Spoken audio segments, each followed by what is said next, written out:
and welcome to my YouTube channel. In today's video, I'm going to be recommending some of my favorite Pride Month reads. I thought that it would be kind of cute and make like a really nice, pretty book stack if instead of just giving you like a random list of titles, if I color code and like organize the titles. So I have red, orange, yellow, green, blue, and purple. So basically all the colors of the rainbow.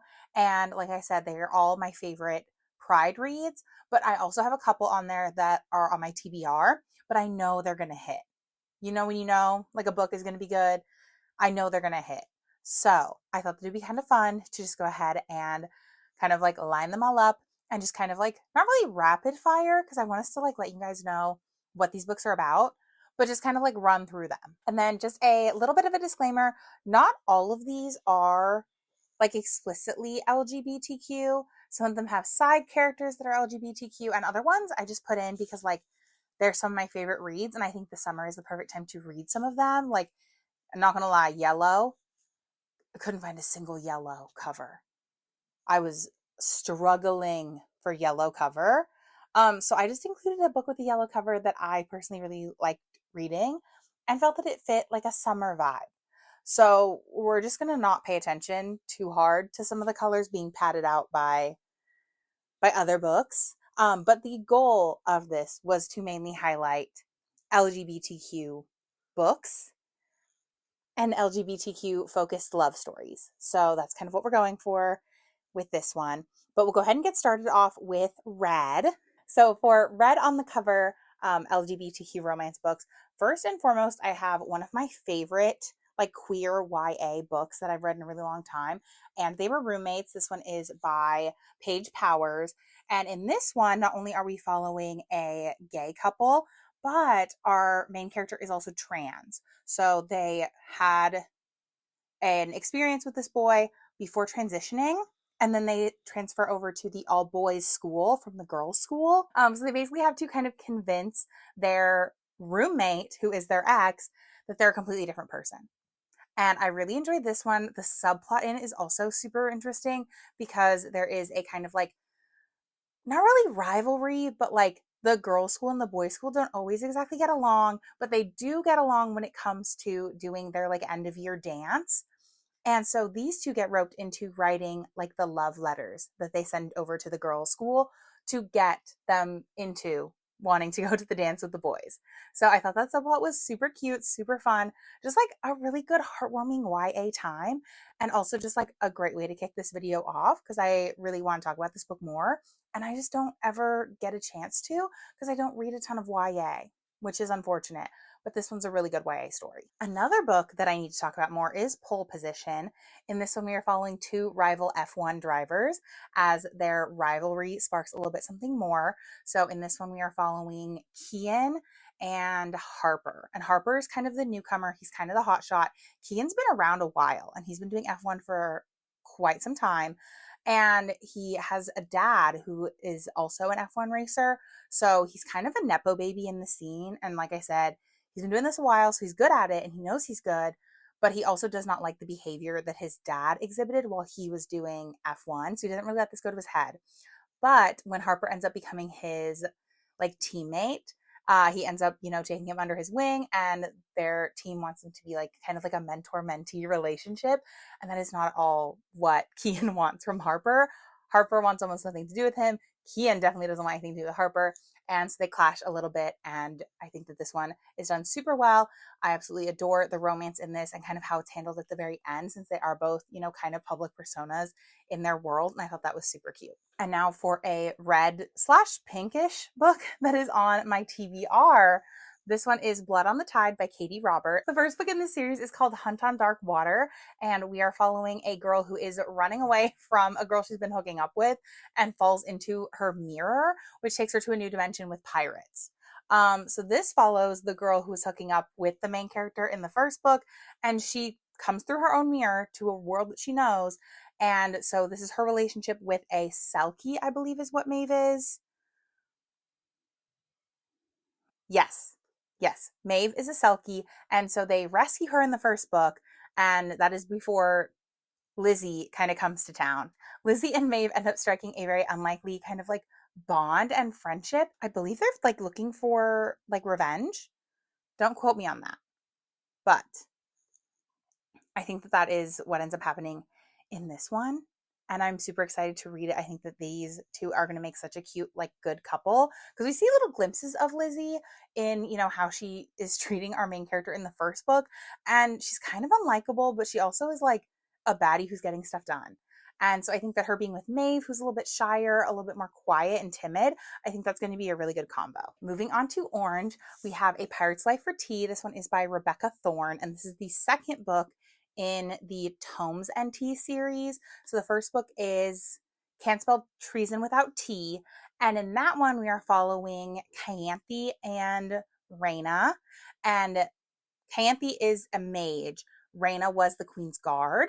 And so Raina decides she's retiring. Cayanthe decides, I'm going to follow you anywhere. And so they open up a cute little tea shop, which I absolutely adored. And in this one, it's the sequel. So they kind of get roped into kind of helping out this like brigade of pirates that are up and down this like coastal area, and figuring out, like, what's going on, why is there piracy, what are we doing here.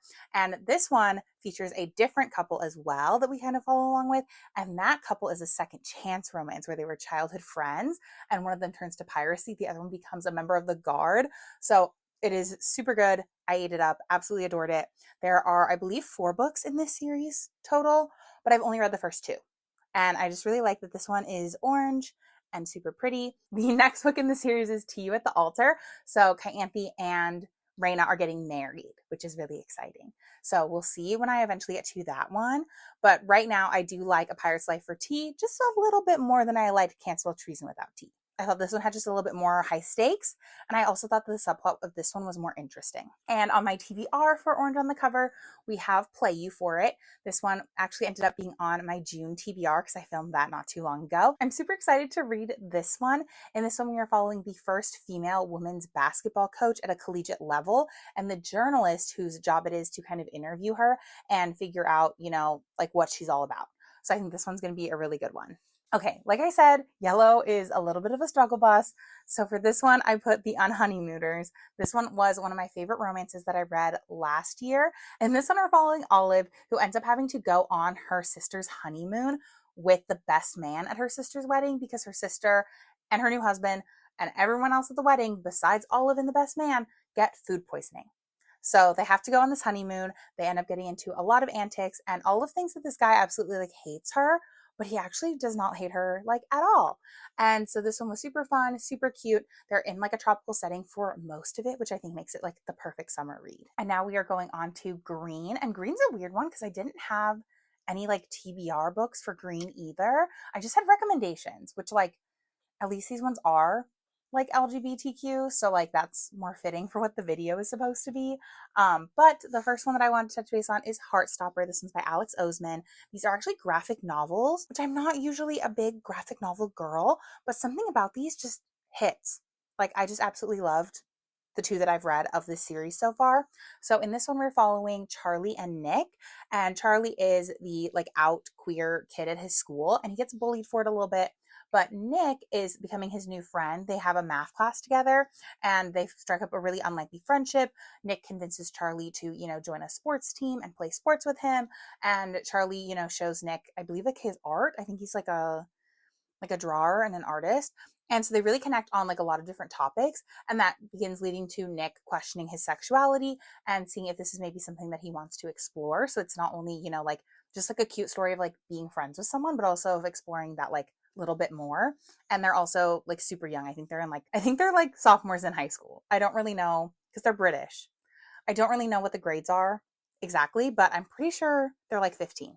So it's super cute. Again, a YA book I don't get to talk about enough because I don't read YA a lot. And then my second pick for a green book is The Seven Husbands of Evelyn, Hugo. I absolutely adored this one. I rated it 5 stars. Probably my favorite literary fiction book that I've read probably ever, just because it didn't feel like lit fic. It felt like we were getting, like the story of Evelyn Hugo's life, but also like we were getting, like extra things like sprinkled in. We're getting obviously this reporter who is doing the story on Evelyn Hugo. And so we see kind of bits and pieces of her life and how things are going for her. And it also just felt like there was so much extra going on. So it didn't feel like stale or boring or one note. I just absolutely adored this from start to finish. So for blue covers, like I said, I padded these out with a couple of extra little ones that I thought would be really fun for just summer reads. So first I have Lights Out, which is by Navessa Allen, the first in a trilogy that follows different couples. And it's a little bit more of a darker romance, but I also think that like you can lump in the kind of like kink community into a lot of like book discussions. I feel like they're not talked about nearly enough either. So I thought this was a good representation for like dipping your toes into a dark romance because it's really not that dark. There's still jokes, they're still having fun. But yeah, I also decided to put this one in this list. Our second book with a blue cover is Red, White, and Royal Blue. This one is a classic. Not gonna lie, I did not love this one as much as I was hoping to, and I was very let down by the adaptation. But I still really enjoyed the book overall, and I would recommend this. I do think this is like reading 101. If you're going to get back into reading at any capacity, I think reading Red, White, and Royal Blue is like assigned homework. Like I genuinely think this, the Off-Campus series, Twisted Love by Anna Huang, like those, you have to read those. Like if you're going to be a book girl, the girls that get it. You just have to. So this one's a really good one. We are following the president of America's son and a prince in England. And they start off having a bit of a rivalry, but they end up kind of like having to do like PR control and repairing their image. So they end up striking a very unlikely friendship. And that kind of uncovers, you know, their actual like wants, their desires in life, all of that stuff. And I also have this really pretty edition. I didn't realize how cool it was until I started like reading it. But we have the super pretty like end papers. We have the super pretty naked hardback. So I absolutely adored this one. There we go. This is the papers in the back. I absolutely adored this one. And another book by this author actually makes an appearance on my Pride TBR. So that's a book I'm hoping to get to that we'll get to here in a minute. For our blue cover TBR book, I have A Lady for a Duke. This one is by Alexis Hall, and it is a historical romance, so not my usual genre, but I've only heard really great things about this one. And so in this one, it's a Regency romance where a young boy is in an accident and is presumed dead. So he takes that opportunity to come back as his like true authentic self and present as Viola instead of like who they were in the past. So they come back as Viola and are reintroduced to a family that was like their family's closest like friends. And so in coming back, she realizes like the aftermath of her accident and presumed passing has on a lot of the people that were really close to her in her former life.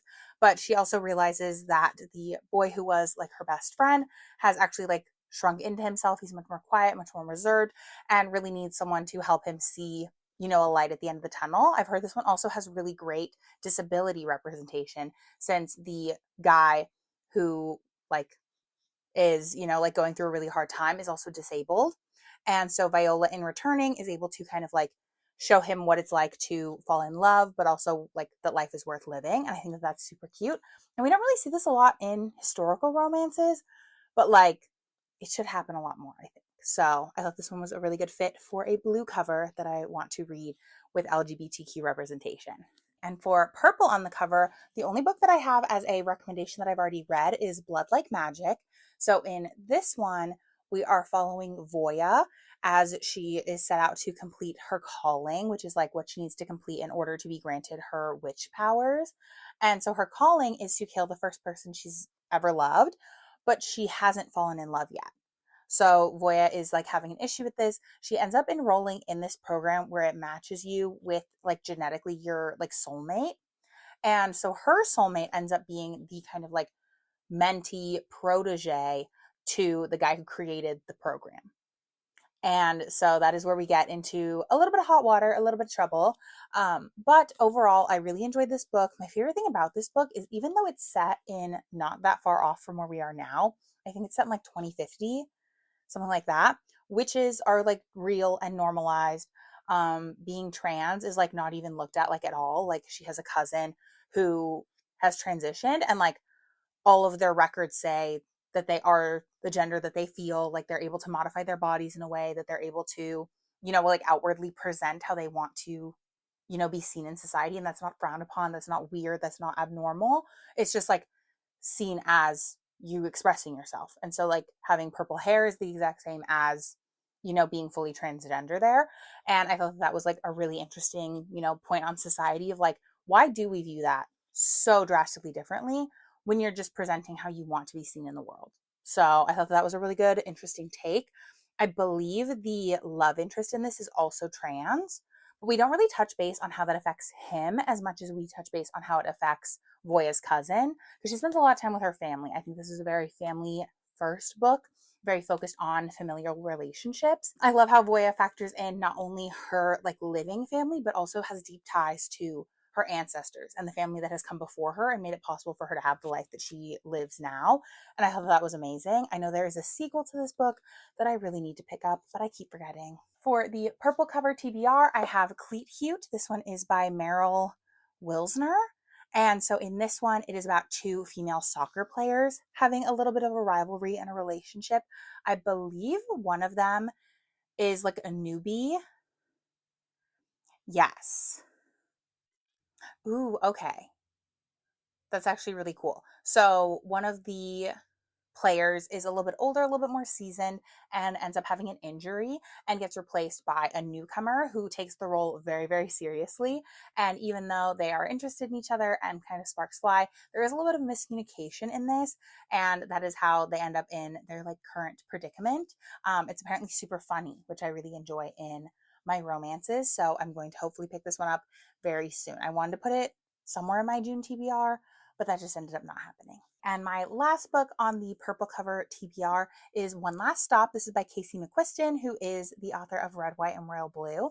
I've heard that this one is a little bit different than her usual style, and it has more aspects of magical realism because these two women meet on a train, and one of them, I believe, is still like in the past. Yes. Yeah. One of them is literally stuck in the 1970s and does not know that she's in the 1970s. So, very interesting, very fun. I really want to read this one super soon. But that concludes my little list. I hope that you get some really good recommendations from this list. I try to include a multitude of different like tropes whenever I talk about LGBTQ romances, since I know that there are so many of them available. It's kind of like comical at this point that there are so many and so few people highlight them. Awesome. So here is my Pride Summer TBR. Hoping to get some of these read here in the next couple of months, especially the one that ended up on my June TBR. But if I have a couple of, you know, spots open, if I end up, you know, reading more than just my TBR, I'm hoping to add a couple of these in there as well, just to get a couple of more LGBTQ books in this summer. So hopefully this inspired you guys to pick up another like diverse book that you maybe would not read otherwise. And hopefully some of the books that I've read have inspired you to pick them up as well. So if you make it to the end of this video, leave the rainbow emoji. Like, why not? We talked about all the colors of the rainbow. So yes, leave a rainbow emoji if you make it to the end, and I will see you guys in the next one real soon. Bye. Oh, yeah. You're so handsome. Like you sad ears. Oh, because you're so tired. That's why you have sad ears, because you've been awake. Oh, my boy, I know. And basically have to kind of convince their like, and so Lizzie and Maeve end up, you know, striking the words. And so I'm super excited to watch. And in this one, we are following what's her name? Olive. My nose itches. Not fifth grade. What? 12th grade? No, 10th grade. No one's, you know, like I was about to say no one's getting murdered. That's a spoiler.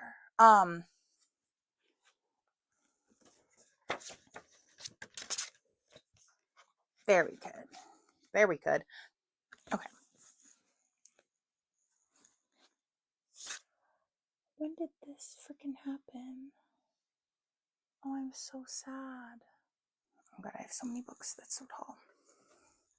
And I also really enjoyed how Voya, you know, factors in not only my face itches, So here is my Pride Month TBR. Well, not really Pride Month TBR. How do I phrase that?